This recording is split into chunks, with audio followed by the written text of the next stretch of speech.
Hola, buenas tardes. El día de hoy vamos a hablar acerca del abordaje del paciente con choque hemorrágico en el manejo inicial del paciente con trauma múltiple. Soy la doctora Ana Paula Díaz Sandy Riquelme, especialista en medicina de urgencia. De la clase, pues primero definir lo que es el estado de choque, la etiología del choque en el paciente politraumatizado, la presentación clínica y las zonas de pérdida sanguínea, la identificación temprana de la hemorragia, el tratamiento inicial, la evaluación continua y el reemplazo de hemoderivados. Choque hemorrágico. Tres puntos importantes. Primero, reconocer su presencia, identificar la causa y dar un tratamiento ajustado. Recordar que la hemorragia es la causa más común de choque en el paciente politraumatizado. Entonces, paciente politrauma, chocado, tipo de choque hemorrágico, hasta va a mostrar lo contrario.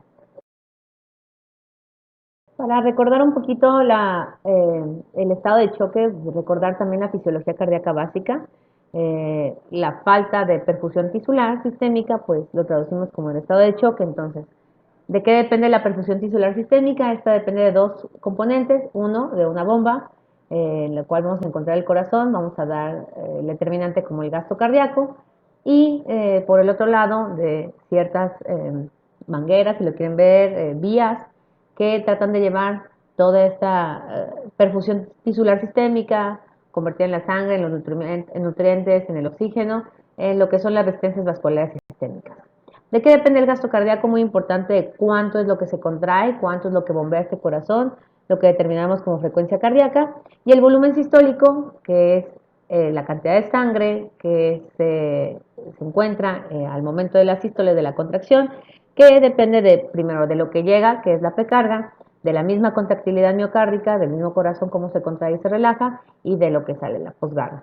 Por el otro lado, las resistencias vasculares sistémicas, estas mangueras que les digo que están conectadas en todo el organismo, pues también van a depender de la longitud del vaso. Si estamos con un paciente hipoperfundido, puede que estén colapsados, entonces puede estar disminuido el calibre del vaso, puede estar aumentada la presión, y esto aumentar el flujo sanguíneo o disminuirlo.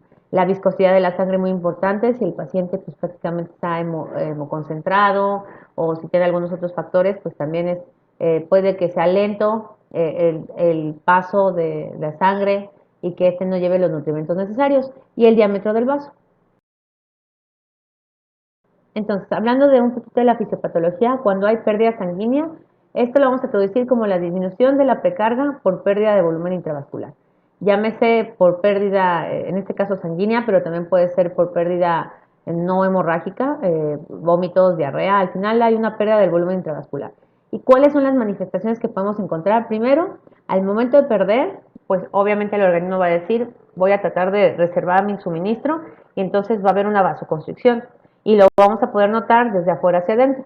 Lo primero que se compromete es la piel, empezamos a ver una vasoconstricción cutánea, posterior empieza a ser muscular y hasta el último visceral.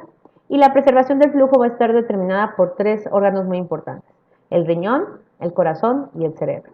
Y con esto podemos ver que a la vasoconstricción, y para tratar de preservar este flujo, pues una respuesta secundaria compensatoria, y prácticamente en todo el paciente de chocado, es la taquicardia. Entonces, cuando hay una reducción aproximadamente del 20 al 25% del volumen arterial efectivo, vamos a ver variables hemodinámicas que pueden alterarse. Por ejemplo, la precarga, su variable puede ser determinada como la presión capilar pulmonar, va a estar disminuida. La función de bomba está determinada por el gasto cardíaco, que también en el estado de choque, cuando cursa esto, va a estar disminuido. Y por lo tanto, la poscarga, determinada por las resistencias vasculares periféricas, van a tratar de compensar, por lo tanto van a estar elevadas. Y la perfusión tisular, al momento en el que no llega adecuado suministro, pues encontramos como la medición clínica de esta es la saturación de oxígeno venosa mixta, y va a estar disminuida. Entonces, el estado de choque es un estado fisiológico caracterizado por la significativa reducción de la perfusión sistémica tisular, resultando en decremento de oxígeno a los tejidos.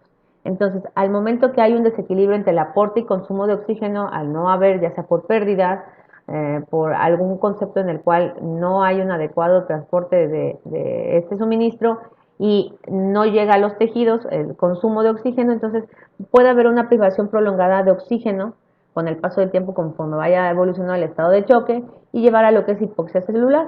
Todo esto va a activar procesos bioquímicos críticos a nivel celular, edema mitocondrial, liberación de mediadores inflamatorios, y si todo esto progresa desde a nivel celular, lo podemos ver hasta nivel sistémico. Entonces, esto es el estado de choque, es un estado de hipoperfusión tisular sistémica.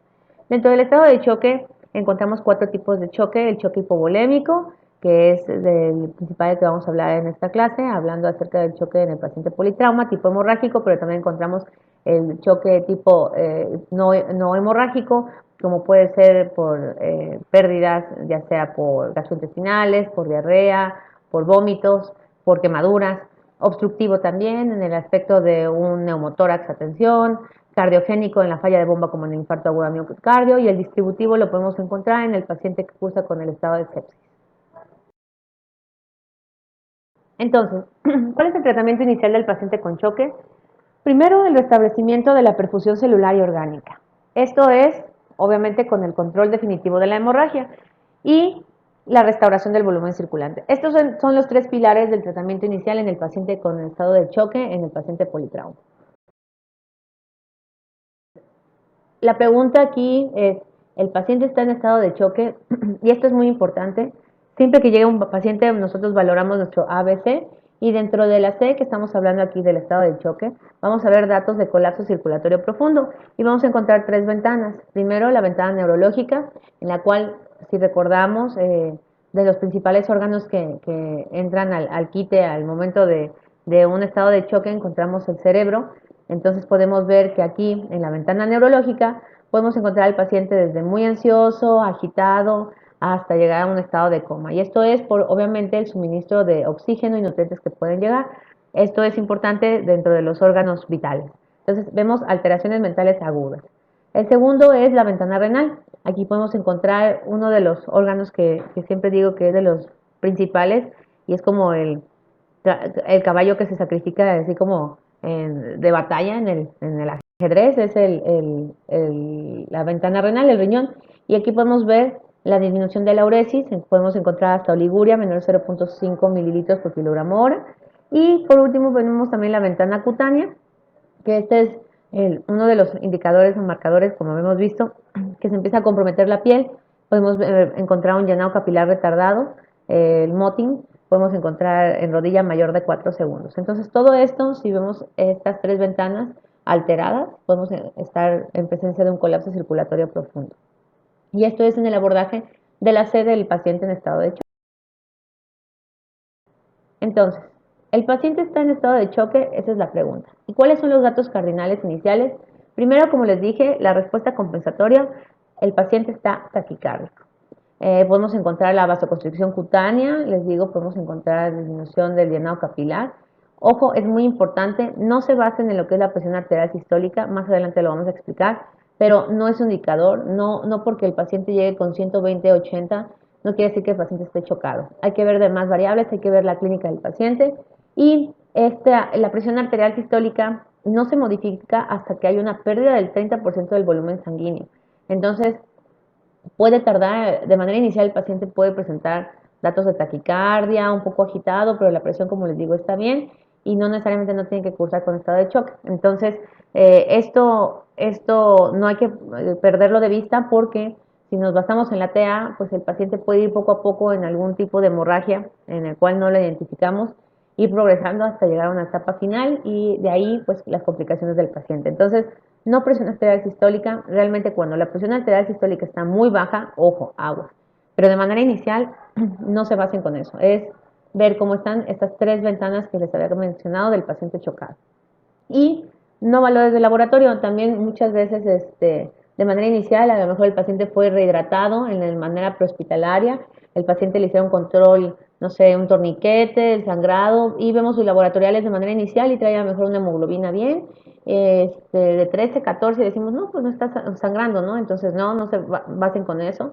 Realmente todo esto es compensatorio, entonces tampoco los valores de laboratorio son como datos que me puedan decir, el paciente está bien y al rato el paciente súper chocado, no mejora la reposición de líquidos ni de hemoderivados, entonces, pero tenía 13 de hemoglobina o 14, no es un valor, o sea, puede estar hemoconcentrado y esto nos puede dar un falso en el diagnóstico.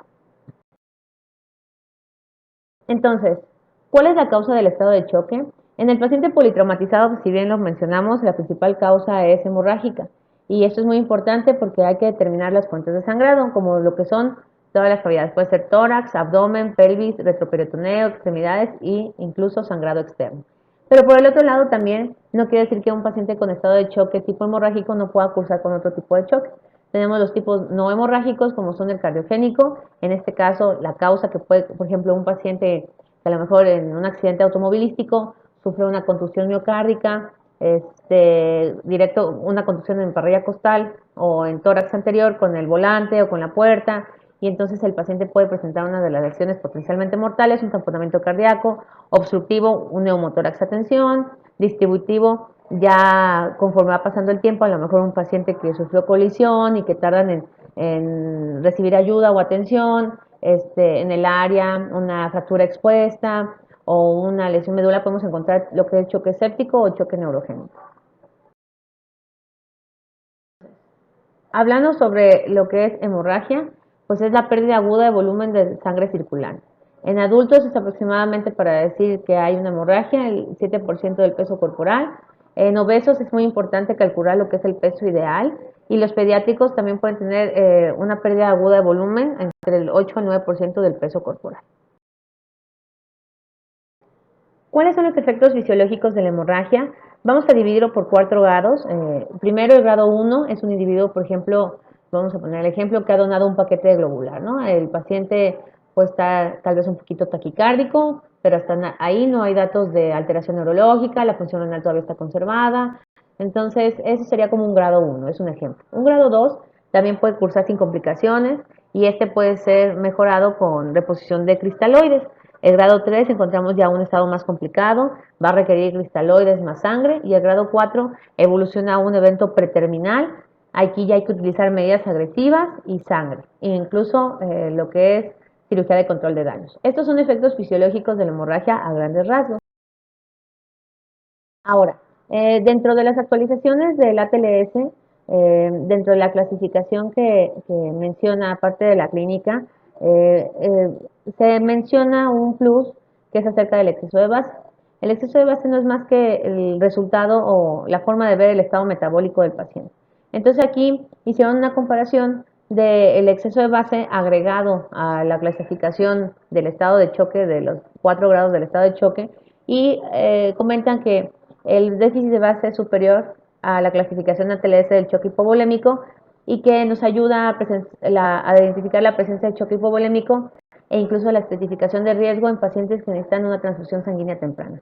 Eso es como que el agregado que se dio del plus del paciente en choque hipovolémico. En el taller, por ejemplo, podemos tomar una gasometría y valorar con el exceso de base, que no es más que la interpretación del estado metabólico del paciente.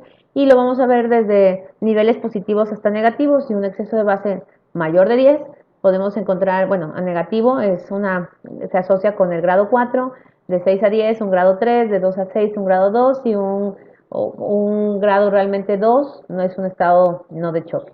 Entonces, es un plus que se agrega a la clasificación dentro de la clínica de los 4 estadios del estado de choque hipovolémico. Entonces, para hablar entonces de cada uno de los grados, vamos a ver, hemorragia clase grado 1. Se determina como menos del 15% de la pérdida de volumen sanguíneo. Aquí los síntomas clínicos son mínimos. Realmente, para que haya realmente un deterioro del paciente tiene que haber situaciones muy, muy complicadas, y el principal dato pivote aquí, lo pongo en rojo y lo remarco, es la taquicardia. No hay cambios en la TA, no hay cambios en la frecuencia respiratoria, ni en la presión de pulso, e incluso los mecanismos compensatorios entran dentro de las primeras 24 horas y no necesariamente hay el requerimiento de transfusión. En hemorragia clase 2 encontramos ya es un poquito más, es del 15 al 30% de la pérdida de volumen sanguíneo. Aquí ya encontramos, aparte de taquicardia, el paciente puede estar con taquipnea, más la característica aquí es la disminución de presión de pulso. Encontramos al paciente que ya puede estar con alteración del sistema nervioso central, puede presentar ansiedad, miedo, hostilidad, Podemos ver la ventana renal con una uresis media horaria entre 20 a 30 mililitros por hora.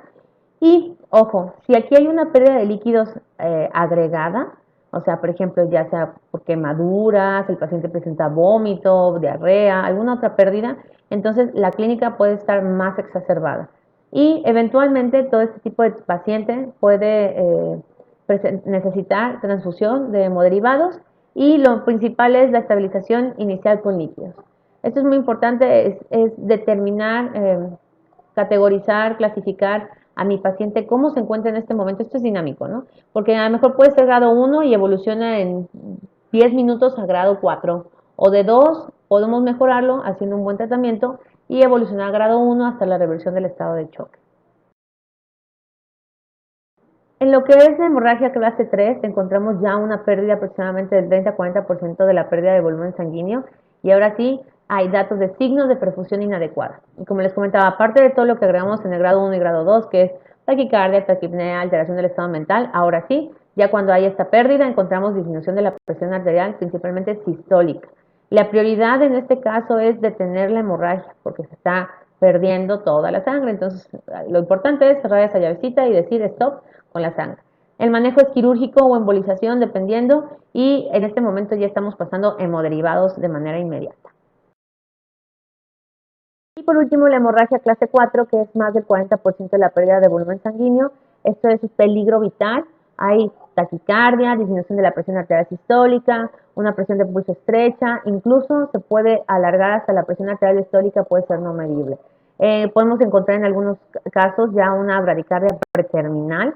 El paciente está oligúrico, con estado mental alterado, incluso hasta comatoso, la piel es fría y pálida, puede evolucionar a marmoria y el tratamiento de manera inmediata es manejo quirúrgico y hemoderivados.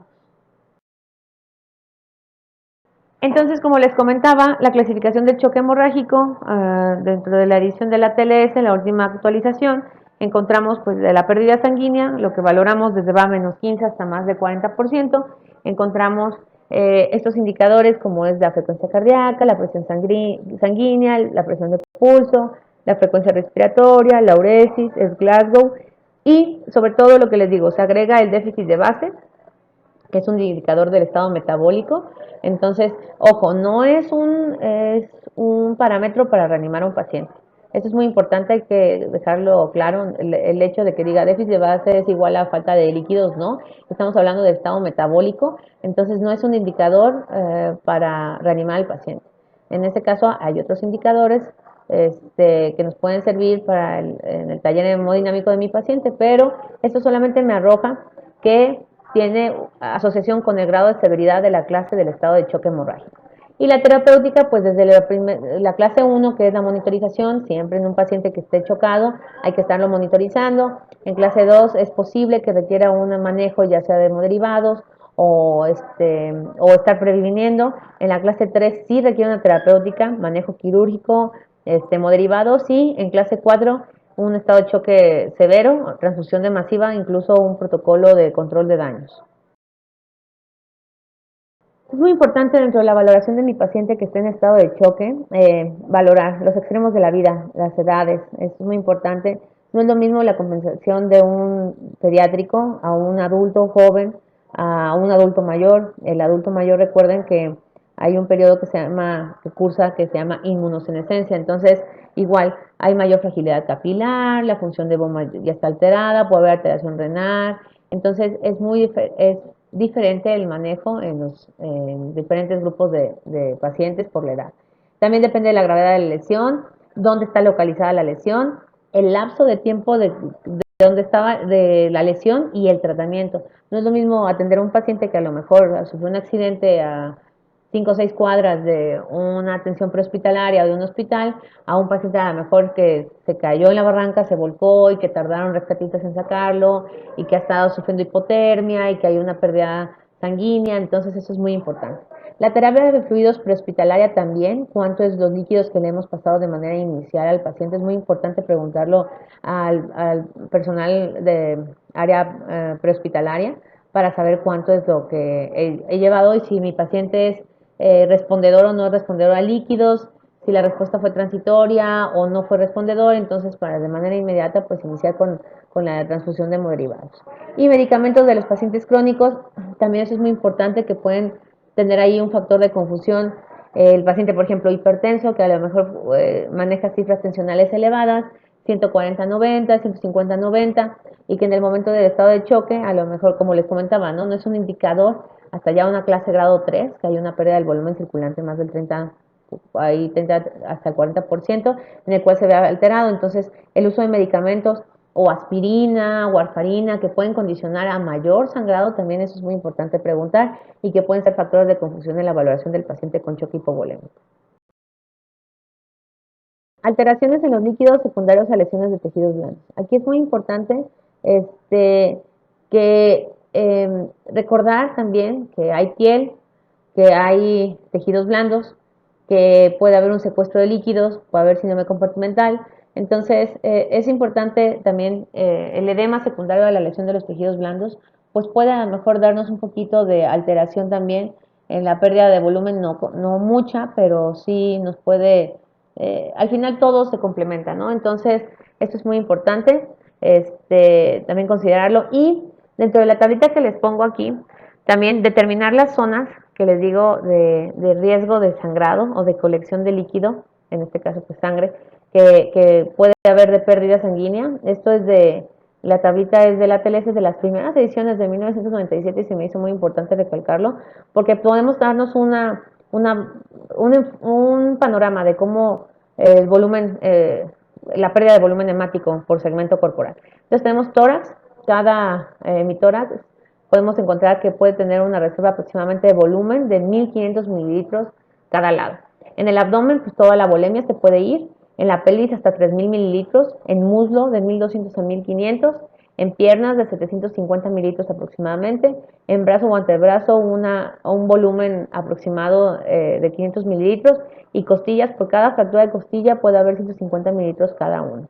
Entonces, las pérdidas de sangre en el sitio de lesión hay que checar que estén asociados, por ejemplo, en el caso de fracturas, como son costillas o extremidades, también ahí puede haber ese sitio de sangrado acumulado que a lo mejor de manera inicial no lo vemos y puede condicionar pese a que estamos manejando a nuestro paciente, el paciente no mejora, entonces es muy importante la exploración general. Hay que determinar también que son diferentes pacientes, tanto el paciente obeso como anciano, por sus características, y lo que les decía, el edema secundario a la lesión de los tejidos blandos.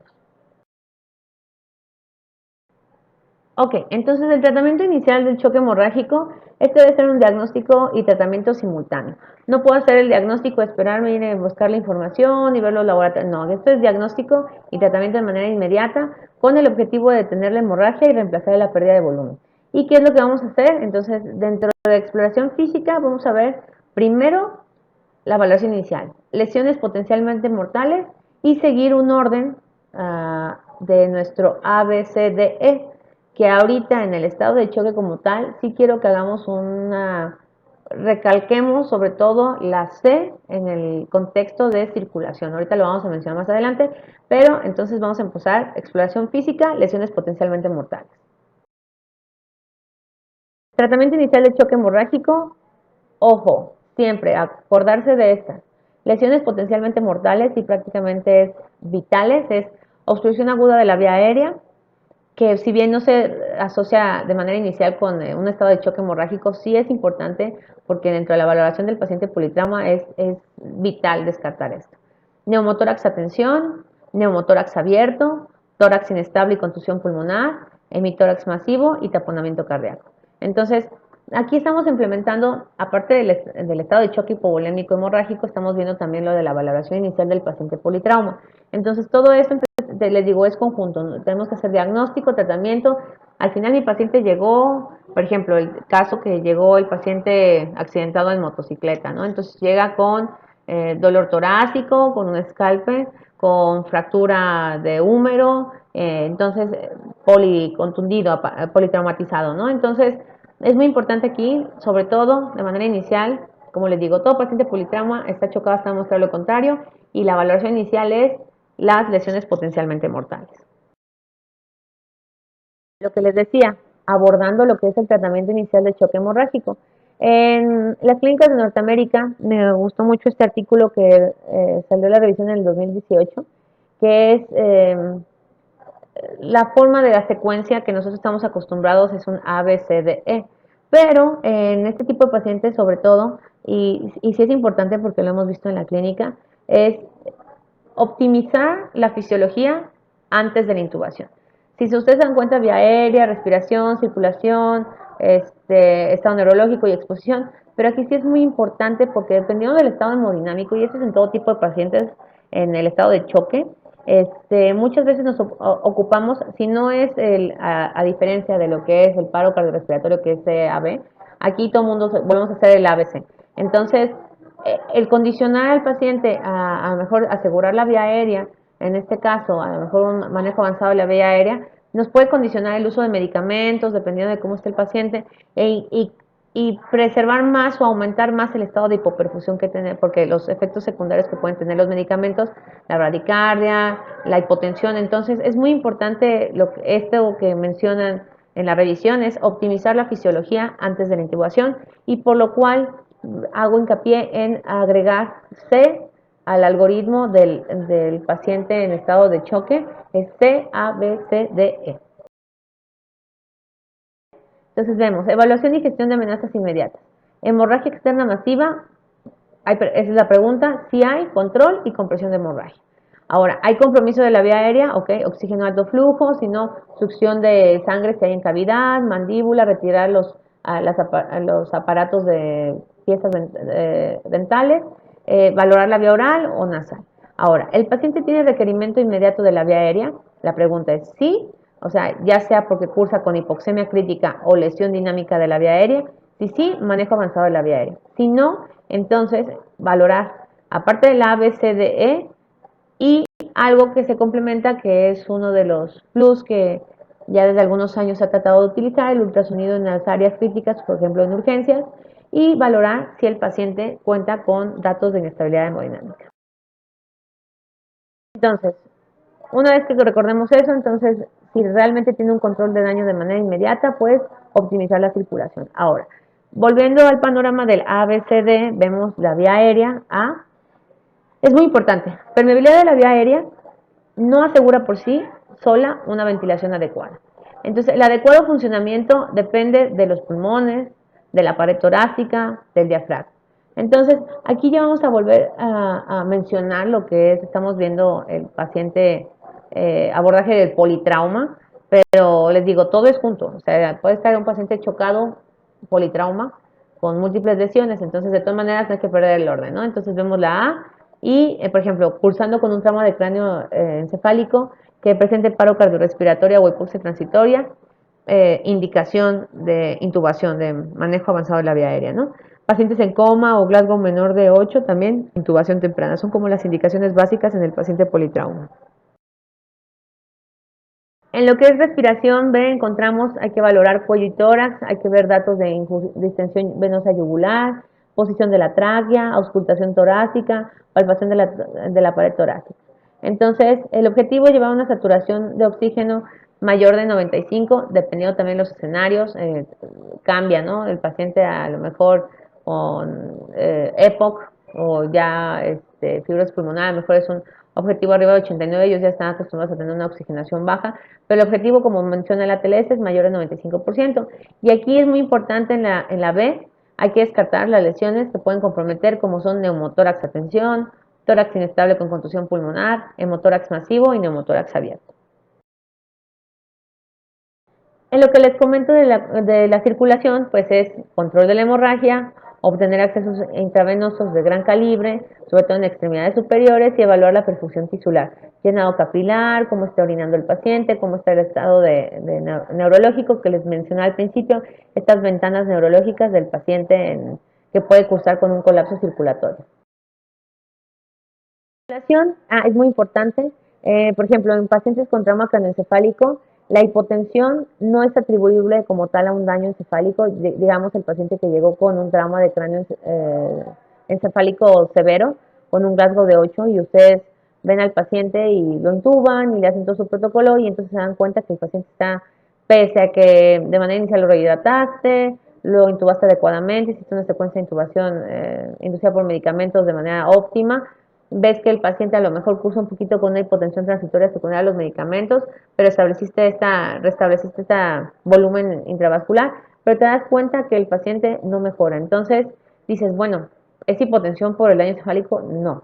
A excepción de estadios terminales, cuando ya hay afección del bulbo raquídeo o lesión espinal, esta sí puede ser la hipotensión secundaria. Pero si no, ojo, la hemorragia intracraneal no es un estado que pueda condicionar el estado de choque. Hay que establecer la volemia y buscar causas de hipotensión como causas ocultas, por eso es muy importante lo que les mencionaba. Hay que recordar, les digo, en tórax se puede ver cierta cantidad de la volemia, en abdomen se puede ir toda la volemia completa, e incluso en trauma de abdomen, lesiones retroperitoneales hasta el 15% son pasadas inadvertidas y estos pueden condicionar un estado de choque. Entonces es muy importante la revaloración continua del paciente. Los datos de sospecha de choque o choque oculto, podemos encontrar presiones arteriales sistólicas menor de 110, ya lo mencionamos en un grado ya grado 3, hemoderivados, que pese al manejo de hemoderivados, de manera aguda la presión arterial sistólica esté menor de 90 milímetros de mercurio, que tengamos una relación del índice de choque, que es la relación entre la frecuencia cardíaca y la presión arterial sistólica mayor de 1, un exceso de base mayor a 6 o un lactato mayor de 4, o alteración en la ultrasonografía, en el protocolo POCUS, podemos encontrar sospecha de datos de choque oculto. Un poquito para mencionarles lo que es la guía de resucitación de fluidos, en lo que es ultrasonografía, pues podemos ver, haciendo nuestro taller, en el área donde contemos con ultrasonografía, podemos determinar algunos de los patrones que podemos encontrar, por ejemplo, a nivel pulmonar, predominio de líneas A o líneas B, que podemos encontrar alteración, considerar un test de fluidos o la restricción de fluidos o incluso la resucitación con fluidos, ¿no? Dependiendo también, esto es en general el POCUS, que es como el uso de la ultrasonografía pulmonar para, en este caso, pues para el paciente politrauma. La D de discapacidad es muy importante valorar la escala de Glasgow, la respuesta pupilar y el déficit neurológico que puede haber si es de manera focal, para ver una lesión intracraneal y determinar un déficit neurológico. Y hay que repetir la evaluación neurológica después de restaurar la perfusión y oxigenación. Es muy importante que una cosa es cuando llega el paciente que puede estar hipoperfundido y después de hacer esto, de la evaluación neurológica, después de restaurar la perfusión, de hidratarlo, de ponerle cristaloides, de ponerle hemoderivados, también hay que valorar esto. Cómo fue evolucionando, porque si pese a esto no mejora, entonces no estamos parando el estado de choque. Y también algunos de los distractores que podemos tener también es los pacientes que pueden llegar bajo efectos sedantes, bajo efectos de drogas o alcohol, pues pueden darnos ahí una complicación al tratar de valorar al paciente, sobre todo en el estado neurológico. La exposición es muy importante. Aquí muchas veces dejamos al paciente cuando llega así, hay que retirarle la ropa puede estar mojada, fría, hay que examinar muy importante desde cabeza a pies para descartar lesiones ocultas, sobre todo para determinar si hay un riesgo de sangrado externo y sobre todo evitar la hipotermia. Esto es muy importante, a veces llegan los pacientes, les quitan la ropa y todo y se quedan con su simple batita, el paciente está combativo, está agitado, entonces son causas, acuérdense también de paro, de reversión de las H y las T, pero es muy importante, el paciente puede perder yo lo recuerdo mucho en los pacientes pediátricos, pero también aquí en el paciente politrauma puede haber pérdida por diferentes formas, evaporación, radiación, convección o conducción. Entonces imagínense, el paciente llega en un colchón que a lo mejor está frío o incluso en la misma tabla rígida, lo dejan ahí, a la exposición le quitan la ropa, solo hay una batita ahí que tenga ahí algunos huecos de ventilación, entonces, y aparte el paciente está sangrado, está chocado, entonces todo esto también es importante cuidar. En la cuestión de sondas y catéteres, la sonda gástrica es indicada solamente cuando hay necesidad de descompresión. Hay que tener cuidado porque puede causar bradicardia y incluso si el paciente está muy reactivo o está entre medio somnoliento pero combativo, el hecho de una mala colocación puede darnos un riesgo de broncoaspiración. La urinaria Aguas hay que tener en consideración con la presencia de hematuria y pues sobre todo nos ayuda para estar cuantificando al paciente la uresis media horaria, que ya vimos que el riñón pues es uno de los órganos principales para la evaluación del estado de hipoperfusión. Y vascular, se prefieren grandes calibres, 18 French, doble, ya sea en región de antebrazo y venas antecubitales. Y es muy importante, lo que es ya un catéter, un acceso vascular central, ya sea yugular o subclavio, se reserva, se puede utilizar, pero de manera inicial, vasculares de grandes calibres y doble canalización. Ahora, hablando de la terapéutica hídrica, en la TELEN se menciona iniciar con 1 litro en adultos o 20 mililitros por kilogramo. Pero también hay que pensar que conforme ha pasado el tiempo también tenemos algo que se llama terapia de reanimación basada en respuesta al paciente. ¿Y esto qué quiere decir? Que estamos acostumbrados a pasar mil y mil y mil y mil como receta de cocina y no. Ahora se recomienda a mejor terapia hídrica de manera baja para esto se ha visto con el resultado de que menores requerimientos de estas soluciones tienen incluso menor requerimiento de hemoderivados. Entonces, es muy importante de aquí la terapia, por eso los pongo en negro, terapia de reanimación basada en la respuesta del paciente. Ver el estado neurológico, ver cómo está orinando, ver la perfusión del llenado capilar, ver que disminuye la taquicardia, que mejora a lo mejor la frecuencia, la presión arterial sistólica, ver que mi exceso de base empieza a ponerse más positivo. Eso serían como la terapia de reanimación basada en la respuesta del paciente. Con todo esto, pues es lo importante decirles la inestabilidad hemodinámica y sobre todo recordando la función del corazón que depende del gasto cardíaco que da la resultante entre lo que es la frecuencia cardíaca y el volumen sistólico. Entonces, en el organismo, pues tenemos la curva de función ventricular y les pongo aquí una carguita más, realmente si es necesario, de mil y mil y mil y mil, hasta que llega un momento en que el paciente ya está súper edematizado, el paciente no orina, el paciente está obnubilado, estuporoso, entonces es necesario ponerle más líquidos. En pacientes inestables, realmente como tal y en general en la mayoría de los pacientes chocados, el 50% no va a ser respondedores a líquidos. ¿Esto qué quiere decir? Tenemos, por ejemplo, viendo aquí la imagen, ¿no? Vemos el volumen sistólico con relación a la precarga. Entonces, normalmente estamos acostumbrados a que los procesos físicos, químicos sean mejor de manera rectilínea, recta. Pero aquí los procesos en el organismo tienen un punto en el cual ya la capacidad del organismo a lo mejor va a exceder su capacidad máxima, como yo lo digo, como una liga ya no se puede estirar más de lo que ya se estiró. Entonces es lo mismo con el corazón. Tenemos una zona que es dependiente de la precarga y en esta vamos a encontrar que dependiendo ya sea de un corazón normal o de un corazón insuficiente, a lo mejor de manera inicial líquidos pueden ayudar, pero va a llegar un momento en que por más líquidos que le pongamos no va a dar una adecuada contractura, una contracción no va a mejorar la precarga y esto va a dar un descenso, esta zona plana de precarga independiente y que ya no va a dar respuesta a estos líquidos, por lo cual sería de manera temprana y ya las recomendaciones no solamente en choque séptico, sino en general. En este caso, pues por ejemplo, sería de choque hemorrágico, pues obviamente parar la hemorragia, pasar a hemoderivados, pero también si lo requiere, pues apoyo de inotrópicos, apoyo de medicamentos vasopresores. Que son las fases de la terapia hídrica, que es un modelo conceptual que ya se publicó hace mucho tiempo, es el protocolo Rosé, habla acerca de que también, aparte de hidratar a mi paciente con líquidos de reanimación inicial, también hay que ver lo que le hago al paciente y lo que pasa después con el paciente después de lo que yo le hice, ¿no? Entonces, también el acumular líquidos en el paciente de manera inicial, tal vez podemos llevar a un balance hídrico positivo de manera inicial en el rescate y en la optimización, que pueden ser minutos y horas en el área de urgencias. Pero también es muy importante que todo lo que hagamos tiene consecuencias. Y esto es lo importante del uso apropiado de líquidos. Entonces, que también debemos llevar una estabilización hasta una disminución de esto, que puede ser en días a semanas, con el objetivo, pues se ve el reflejo de la mortalidad del paciente. Y en este estudio, estas fases que hablan acerca de la fluidoterapia, en países por ejemplo, primermundistas, en el cual tal vez se pueda tener un poco más de consideración, ya había un uso inapropiado de fluidos hasta el 20%. Imaginémonos aquí, en las áreas que tenemos más vulnerables, como en el área de urgencias, que a veces no contamos con el monitor, no estamos contando con alguien que esté cuantificando los líquidos. Entonces es muy importante hacer esto.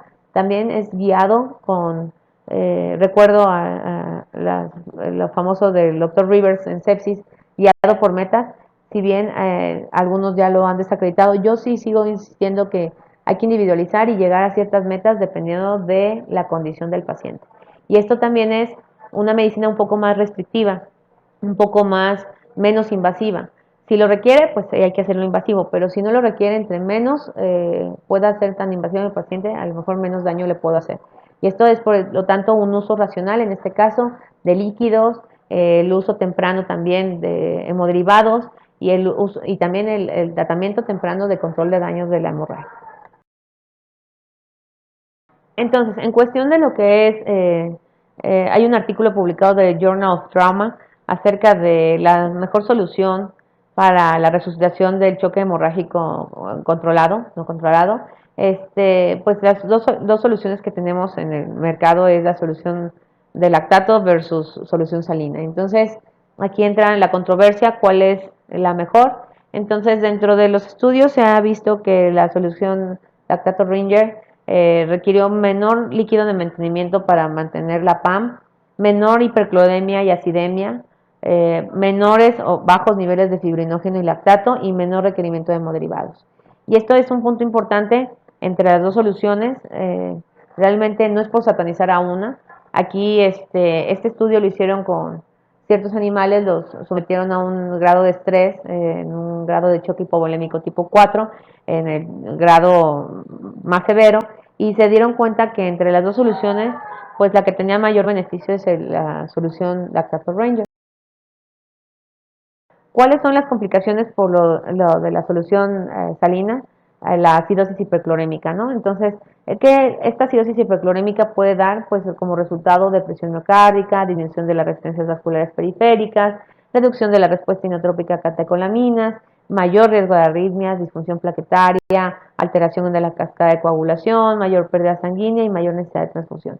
Entonces, esto es hasta el momento la revisión de lo donde por el momento ha sobresalido la Harman versus la salina. Pero ojo, también, no es, eh, esto es si condicionaba un estado de acidosis hiperclorémica, pero no hay que satanizar. Entonces es sí o no a la solución salina. Entonces, ahora también hay otras revisiones, por ejemplo, de los anales de medicina intensiva, si realmente la solución salina es en pacientes críticos, por ejemplo, en este caso, ya la descartamos, ya decimos no, va y la satanizamos.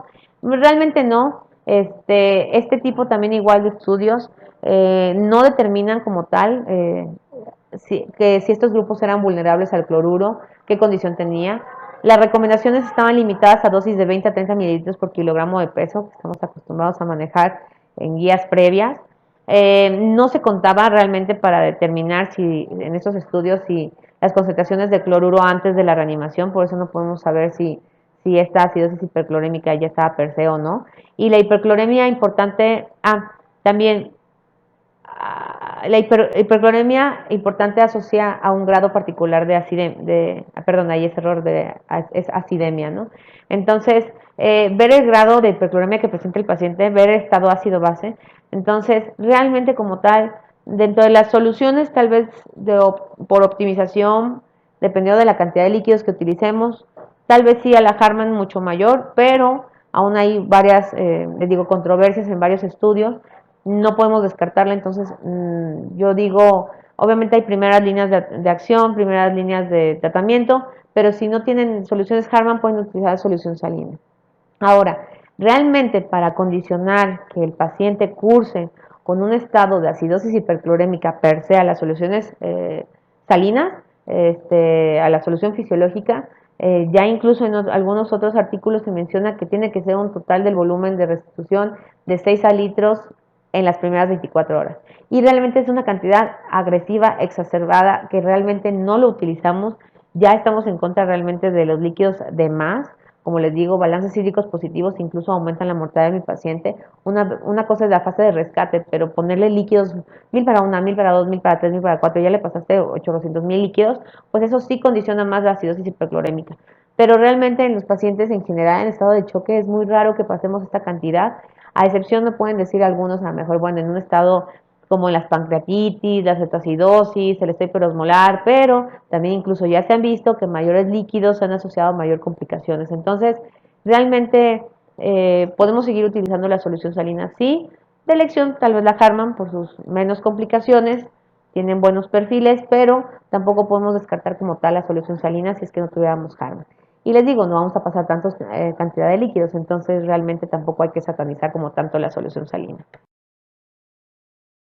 Y en el neurocrítico, ¿qué pasa? ¿No? Porque también el paciente politrauma también llega, puede tener trauma de cráneo, un neumotórax o hemotórax, fractura, les digo, de fémur, trauma abdominal con lesión esplénica, pero el neurocrítico aquí es controversial, el tiempo y cantidad indicada de las soluciones. Aquí hay un artículo que encontré del impacto prehospitalario de la administración de lactato Rangers versus solución salina, y entonces aquí sí se vio que en el neurocrítico recordar que la solución es Harman, es una solución, cada solución, mejor dicho, para que lo entendamos, tiene una concentración de electrolitos, de las proteínas, de un pH específico, de una osmolaridad plasmática. Entonces, en este caso, en el neurocrítico, si el paciente se presenta politrauma neurocrítico, no está recomendado lo que es la solución lactato Ranger por su hipoosmolaridad y puede dar incluso hiponatremia o incremento de la presión intracraneal. Entonces,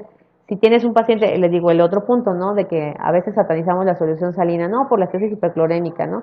Pero hay que valorar la condición de cada uno de los pacientes. En el neurocrítico de preferencia también retirar la solución Harman y administrar solución salina. Ok, entonces, respuesta a la terapia hídrica. Vamos a darnos cuenta si con nuestra terapéutica hídrica, después de administrar estos líquidos de reanimación, tenemos signos y síntomas normales, hay retorno de la perfusión. Entonces, ¿cuál es la información o cómo puedo darme cuenta de una adecuada perfusión orgánica y oxigenación tisular? Esto va a ser resultado del estado del volumen intravascular, es la uresis. Es el mejor indicador de la reanimación y la respuesta al tratamiento. El objetivo es en adultos llevar a mayor 0.5 mililitros por kilogramo hora y en pediátricos a 1 mililitro por kilogramo hora. Y podemos utilizar complemento, aparte de, le digo, de esta ventana renal, ver los valores bioquímicos como pueden ser el lactato o el déficit de base, que nos pueden dar una respuesta adecuada a la terapia hídrica. No para la reanimación, aclaro. Podemos decir, bueno, mejoró, no es que le tenga que estar poniendo más. Aquí lo importante va a ser cómo esté orinando mi paciente.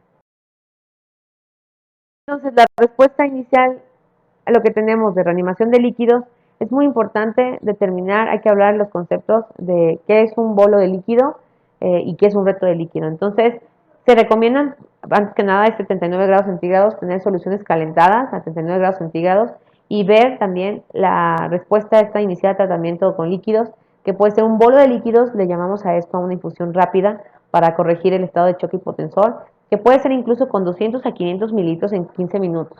Y vemos. O un reto de líquidos que puede ser de 100 a 200 mililitros en 5 a 10 minutos con reevaluación para optimizar la perfusión tisular. ¿Qué quiere decir? Yo puedo dar de manera inicial un bolo de líquidos y después ver, puede haber una respuesta rápida, una respuesta transitoria o una respuesta mínima o ninguna. Esos son los tres resultados que voy a tener después de la reanimación inicial de líquidos. Y después de eso, incluso para optimizar la perfusión tisular, después puedo retar a mi paciente a este reto de líquidos, pero con menores cantidades. Entonces, si se dan cuenta, no son los 1000, 2000 o 20 mililitros por kilogramo de peso, realmente es muchísimo los líquidos. Todo esto ha ido cambiando conforme pasa el tiempo, les digo, con esta restricción un poquito de líquidos y mejor aporte de inotrópicos, de vasopresores, de administración temprana de hemoderivados. Entonces, es muy importante que también ahí se los resalto, no se justifican más líquidos después de la reanimación inicial ni uso de vasopresores si el paciente mantiene una presión arterial media mayor de 70 o una presión arterial sistólica mayor de 90.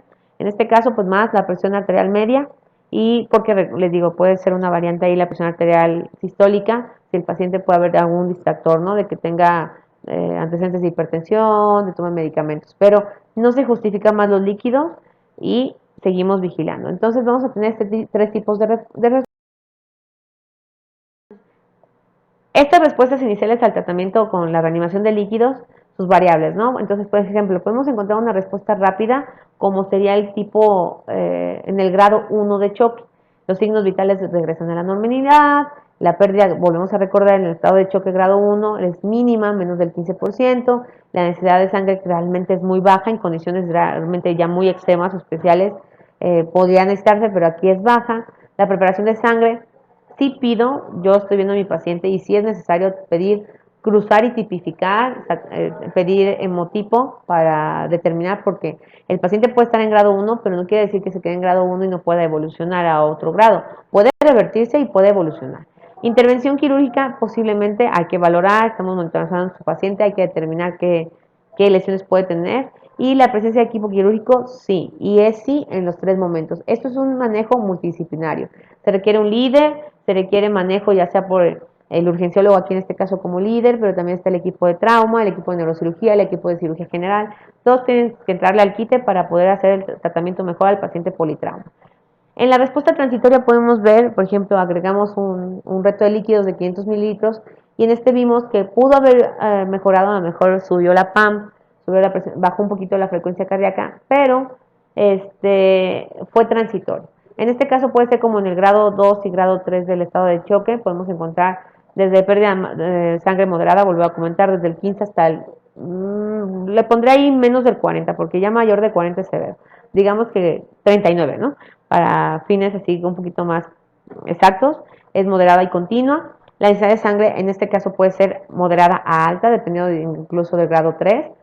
La preparación de sangre ya del tipo específico, estoy pidiendo qué tipo de hemotipo y todo, ya lo tengo cruzado y estoy pidiendo paquetes globulares, lo que requiera. La intervención quirúrgica aquí también puede ser probable y vuelvo a decir, la presencia del equipo quirúrgico en todo momento debe estar presente. Y ya cuando vemos una respuesta mínima o ninguna, ojo, agua. Este paciente está cursando con un grado 4, los signos vitales continúan anormales, vemos una pérdida de sangre estimada mayor del 40%, la necesidad de sangre es inmediata, perdón, la preparación de sangre es de sangre de emergencia, y me estás pasando incluso, no es necesario ni tipificar, pasas las concentraciones de sangre, y la intervención quirúrgica muy probable, y vuelvo a insistir, presencia del equipo quirúrgico, sí, en todo momento. Ok, entonces, hablando de transfusión de hemoderivados y sangre, en caso de que no mejore tras, eso es lo que mencionaba la TLS, les digo, 50 mililitros por kilogramo de cristaloide, o en este caso ya un poco más reservado, vemos que el paciente no fue responder a líquidos, en un bolo de líquidos de 500 mililitros, ya empezamos a utilizar de 1 a 2 concentrados de sangre. Ahora vamos a hablar de cada uno de los, dentro de las transfusiones masivas de hemoderivados encontramos también las plaquetas, cuando está indicado, cuando haya normalidad, que es más común en la transfusión masiva, por pérdida durante la hemorragia o consumo por la formación de coágulo, perdón, se recomienda que esté, en este caso, en cuestiones de sangrado, recomendación llevar a niveles arriba de 50.000.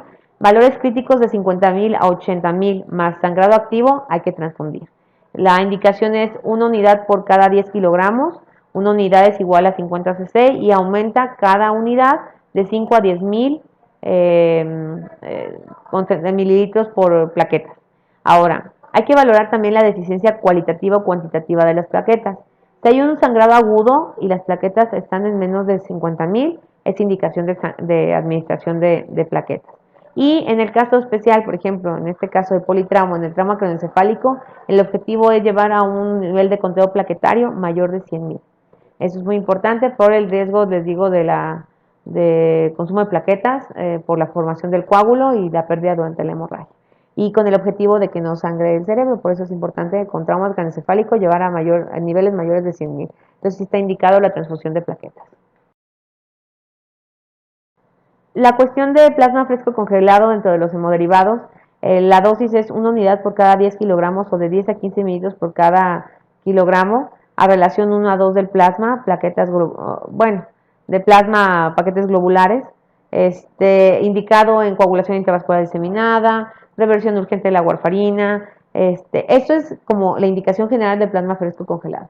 Lo estamos mencionando, ahorita vamos a ver cuál es la relación realmente en una transfusión más, lo que vamos a tener en el paciente politrauma, pero es importante que conozcan que el plasma fresco congelado pues se administra en todas estas condiciones: coagulopatía dilucional en transfusiones masivas, reemplazo con factores de coagulación, en tiempos de coagulación y en RTP, TPT prolongados, pues su indicación es el plasma fresco congelado, y esas son sus dosis.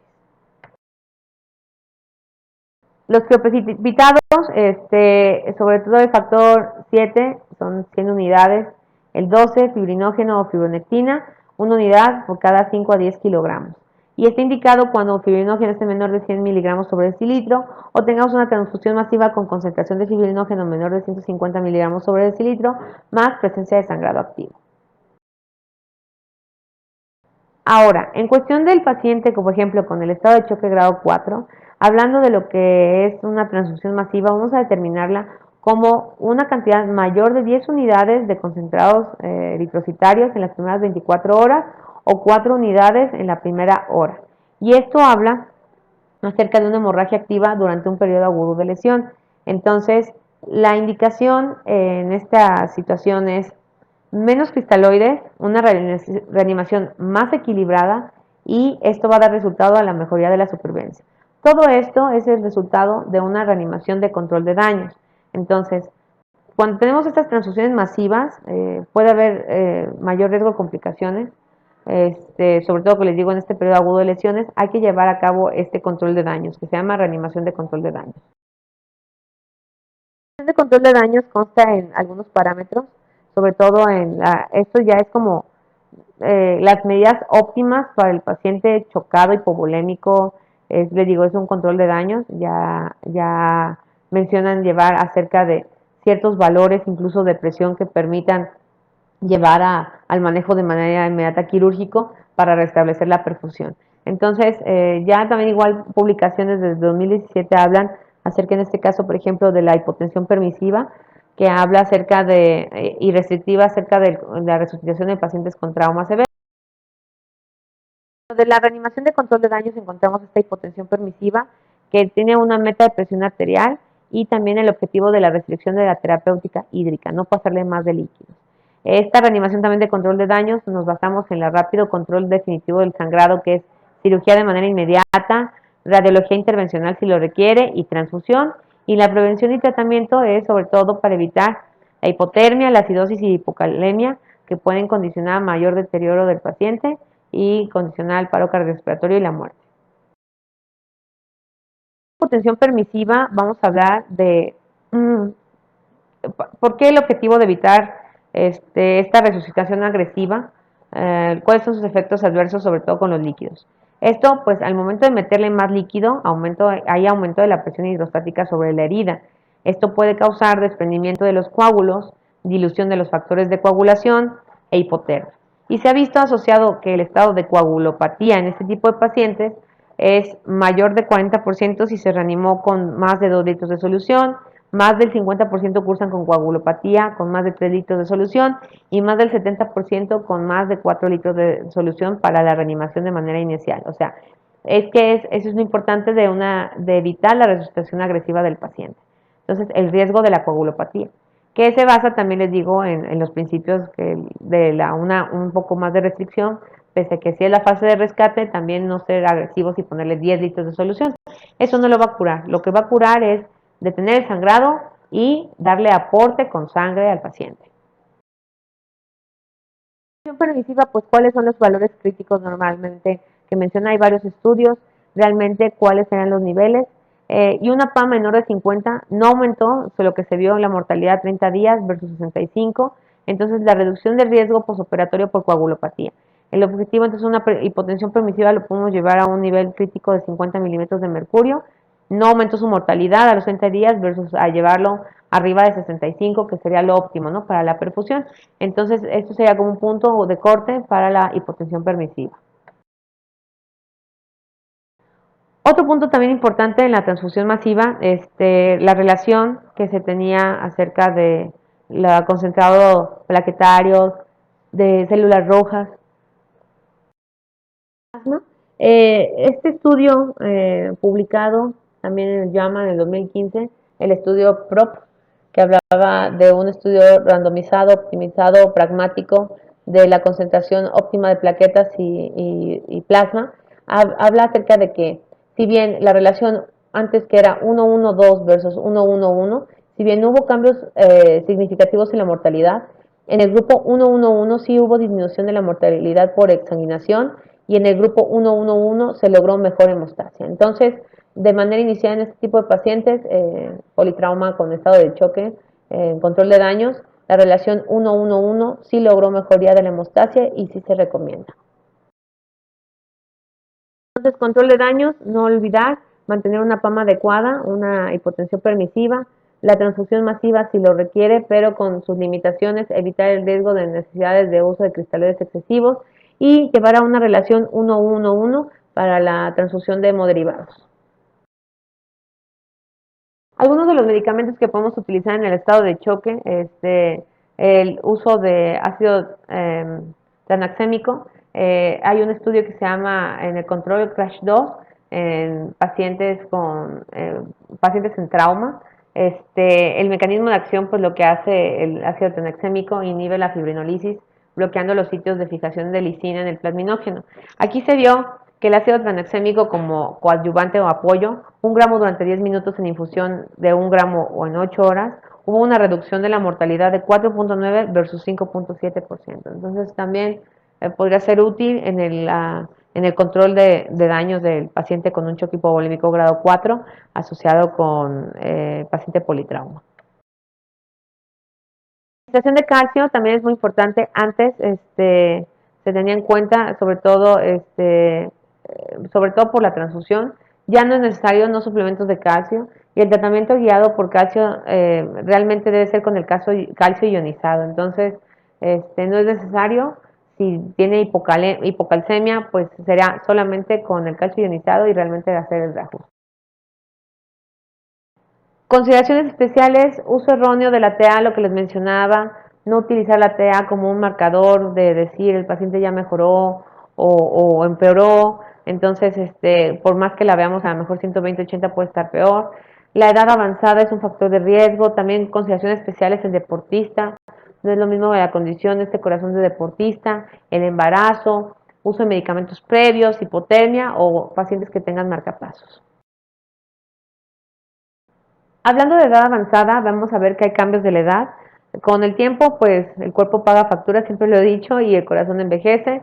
Hay una pérdida progresiva de las funciones, hay una disminución del volumen total sanguíneo, hay un mayor tiempo de circulación, hay una mayor rigidez miocárdica y una menor velocidad de conducción electrofisiológica, de la conducción eléctrica del corazón. Entonces, puede haber presencia de arritmias cardíacas y el llenado auricular es dependiente. Entonces, la TA y la frecuencia cardíaca normal no quiere decir que esté normovolémico. La TA puede estar aumentada por la edad, por enfermedades, y puede haber incluso, como les decía, esta TA, una pérdida sanguínea que puede estar enmascarada. Entonces no se confíen los extremos de la vida, sobre todo en el paciente adulto mayor, pues es importante estar ahí vigilando y monitorizando, sobre todo por las complicaciones que puede tener. Un apartado, los atletas tienen un volumen sanguíneo aproximado del 15 al 20%, con un volumen sistólico del 50%. La frecuencia cardíaca de reposo promedio de los atletas de alto rendimiento es de 50 latidos por minuto, entonces tiene una capacidad compensatoria a la pérdida sanguínea. Entonces, si ustedes a lo mejor ven a un paciente que esté con 70, 80 latidos por minuto y que es deportista, aguas, ¿no? Tengan consideración porque el corazón está trabajando un poquito o más, ¿no? De manera más rápida que lo normal del promedio.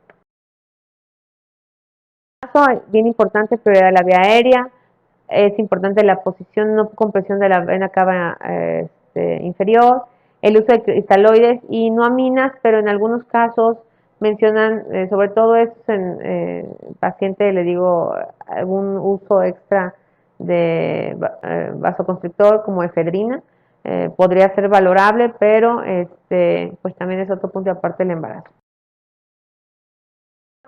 Como son el uso previo de bloqueadores de los canales de calcio, pueden causar estabilidad hemodinámica. La insulina puede cursar el paciente con hipoglucemia, diuréticos con hipocalemia, o AINES, que tomen AINES, pueden haber afección plaquetaria o aumento del sangrado. También es importante que son estos puntos a considerar en el interrogatorio para ver que el paciente no se deteriore o tenga complicaciones externas aparte del estado de choque. La hipotermia lo podemos encontrar en pacientes que no son respondedores a tratamiento. La hipotermia se asocia con mayor riesgo o empeoramiento de la coagulopatía. Este, ojo, si el paciente tomó alcohol más hipotermia, puede haber una vasodilatación sostenida. Y aquí se recomiendan técnicas de calentamiento hasta llegar a 39 grados centígrados. Y es muy importante el tratamiento de la hipotermia. Dentro del tratamiento es la prevención, lo que les decía, evitar a que el paciente llegue, si no tiene hipotermia y cae en hipotermia, hay que evitarlo, ¿no? Entonces hay que hacer una respuesta, calentar las soluciones, quitarle los trapos húmedos, quitarle todo lo que condicione a lo mejor una pérdida de calor al paciente. Entonces el tratamiento importante es la prevención. Y en cuestión de marcapasos, tenemos, los marcapasos no son capaces de responder a la pérdida sanguínea. El gasto cardíaco es igual a dependiente o calculado, programado a la frecuencia cardíaca. La frecuencia cardíaca está ajustada al equipo y no está contemplado, aunque cambie esta frecuencia cardíaca, el estado de volumen. Entonces es muy importante también determinar si el paciente tiene marcapasos, porque va a ser otro tipo de manejo, estar vigilando las demás variables clínicas y hemodinámicas del paciente conforme cursa con el estado de choque hipovolémico. Okay. Entonces, una vez que ya evaluamos a nuestro paciente, vuelve otra vez la reevaluación de la respuesta del paciente. Y el objetivo de mi reanimación fue, desde un principio, la restauración de la perfusión de órganos y la oxigenación de los tejidos. Entonces, ¿la hemorragia continúa? Esa es una pregunta. Sí, entonces fue mala respuesta de líquidos, entonces es inmediato que debo de estar ya preparando, ya mi equipo de cirugía está informado, ya le tomé los estudios necesarios, ya determiné dónde es la fuente de sangrado, ya estoy cruzando, incluso pasando los paquetes globulares. Eso es muy importante. Signos clínicos, nunca perder de vista la exploración física del paciente, no se vuelvan médicos solamente de laboratorios, hay que estar revisando y continuo. Esto es dinámico, esto está estar pegando al paciente, estar checando cuánto está orinando, cómo está el estado neurológico, mejoró. Les digo, esto es reevaluación continua. Y reconocimiento de otros problemas que pueda cursar el paciente. Y bueno, hasta aquí es parte de lo que es el estado de choque hemorrágico en el manejo inicial del paciente con trauma múltiple. Si tienen alguna duda, es mi correo electrónico, estoy a sus órdenes. Es un tema muy amplio, muy vasto y es dentro del apartado de lo que es el paciente politrauma.